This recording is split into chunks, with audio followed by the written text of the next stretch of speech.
Morning. I've got 12 minutes, right? 12 minutes to give the speech of my life. My kids, when I told them I got to give the speech of my life, they said, "So do you start when you're a baby?" So I'm not going to bore you with that because it would only take a couple minutes to give the speech of my life. But I am going to hopefully talk about something that will be thought-provoking for you on how do we take these things that students want and leverage technology to do the things that we know are possible and really transform public education.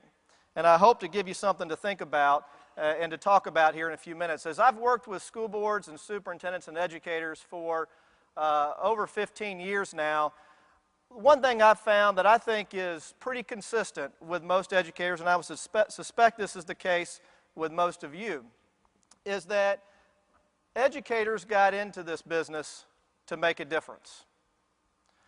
But the problem is trying to figure out what's the right way to do it, to get consensus. Everybody's got an opinion in education on how to fix it, how to change it, how to make it better. And we know, even as the lady from Vail here said so eloquently earlier, you can find, I think, in any school district in this country what I would call random acts of excellence. You can find a teacher who's defying the odds. You could find a school who's defying the odds and who is having elements of excellence in the classroom or students that are doing that. But the real challenge for us is how do we find that systemic excellence? How do we make it pervasive throughout an entire school district and get beyond just what happened in that one classroom and make it, because we are all about educating all children. Well, we know the reality is there's a lot of obstacles, there's a lot of barriers that we fight and come up against that may hinder or slow down our ability to do that. And I'm not going to go through all of them, but I want to touch on some of them that I think you all probably can relate to in your day-to-day life. Number one, I'd be remiss if we totally ignored money. We know, I mean, in Georgia, we are having teacher furloughs. We are having school districts that are cutting back on the number of days of instruction simply because there's not enough money to deliver the education as we have been doing it.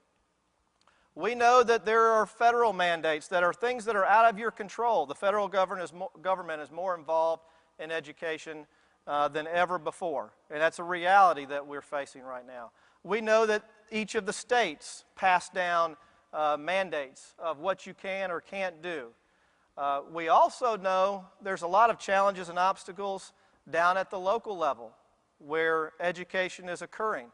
We know that in some places there are problems with school boards. We hear about the stories of dysfunctional school boards. We hear about the challenges of some administrators, of teachers, special interest groups. So we know that there are challenges and issues that we face in our local communities. We also know that sometimes it's parents, right? We know that parents, maybe all parents are not as engaged in the child's learning as we'd like them to be. Maybe the parents aren't as receptive to the ideas of change that you're advocating. But what I would contend the biggest challenge that we have to transforming education is also our greatest opportunity, and that's change itself, right? So if change is our biggest problem and it's our greatest opportunity, the real question is how do we turn those challenges into opportunities? You cannot get involved in a dialogue or a discussion today about education without having either the word reform or transform come up in the discussion. And regardless of what words you use, it's interesting to me when we look at the definition, both definitions start with the word to change. I think all of us would agree, and we've even heard what students want. We've heard about other ways of project-based learning and things like that, that we need to change, that we can do better. So what is it that we need to do? Should we wait for Superman? I'm going to contend that no, we don't need to wait for Superman, and this is what I hope that you all will talk about in your tables in a few minutes, but I think that what we need are transformation teams. And what I believe is that we have transformation teams that already exist in every school system in this country. Now, are they all acting as transformation teams? No. But they all exist. And they're local boards of education and superintendents. And I know some of you may say, well, you haven't seen our board, or you don't know my superintendent. But I want you to think about this. Local boards of education are in the most strategic position to transform public education. And you may say, well, why? How do you figure that? Well, let's just think about this for a second. Number one, school boards are the democratic representation of the community, and they're charged with a legal responsibility. They also have the awesome responsibility of hiring a superintendent who serves as the CEO of the district. And these two groups working together are the ones that drive and put in place the policies and procedures that govern the district. They're also the ones that approve the allocation and the expenditure of resources. I always say you can always tell a lot. My background, I'm a CPA, by the way. I always say you can tell a lot by looking at somebody's budget. It tells you where their priorities are. But there's also another important role that these democratically elected boards and these appointed superintendents or elected superintendents do, is they serve as chief advocates for children, not just at the local level, but at the state and national level. So how then do we get school boards and superintendents to serve as transformational teams? I want to submit to you that it's all about creating a culture of excellence. That where you find cultures of, we know that every organization has a culture. So one simple definition is about, looking at culture as the way things are done. Very simple. The way things are done. And then we also know that, well, my slides went away here. We can bring those back. All right, we also know that the culture, it begins with change. And in order to change, we have to look at people and processes. And I would argue to ask yourself, as your transformational team, where do you spend most of your time? Is it in the weeds? Is it only looking at one school?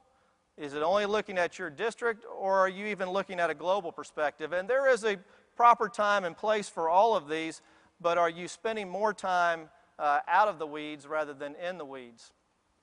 I'm going to offer 5 keys to building a culture of excellence. You've heard from Julie right out of the gate about engaging stakeholders, engaging students and parents and staff and community and business leaders and elected officials.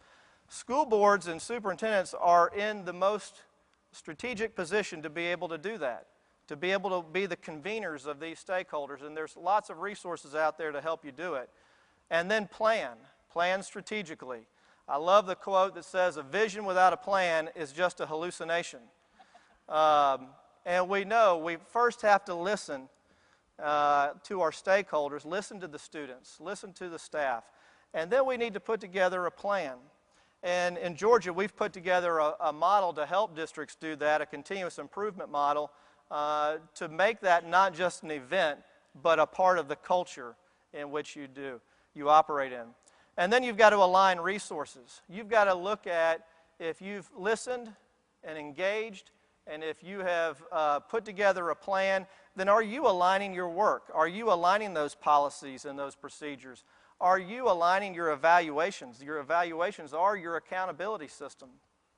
And then, of course, the budget. Are you putting your money where your mouth is? Are you looking at those things? And then are you advocating for children? Again, locally, statewide, and nationally. And then finally, you have the responsibility as these transformation teams to model excellence in everything that you do. And it does change the culture, and it does change the expectations, whether it's in the community, whether it's in the schools, or whether it's in when you conduct your business as in board meetings. And what I'd like to close on, 2 things that I would suggest that are necessary in order for these transformation teams to be effective and to get this accomplished. It's not just about money, but it can't be done without these teams having the will to do it. You know, we all know the saying, what is it? Where there's a will, there's a way. You know, that you'll find the resources, you'll find the people to help you get the job done. And then the other piece is to have the courage. The reality is change is hard, and not everybody embraces change, and not everybody likes change. And if these transformational teams are truly going to transform public education, there are going to be some people who are going to fight it. And will these transformational teams stand up for students and stand up for teachers to do what's right? I'll just, you know, when I think about it, it's all about priorities. Is your transformational team talking about what your priorities are?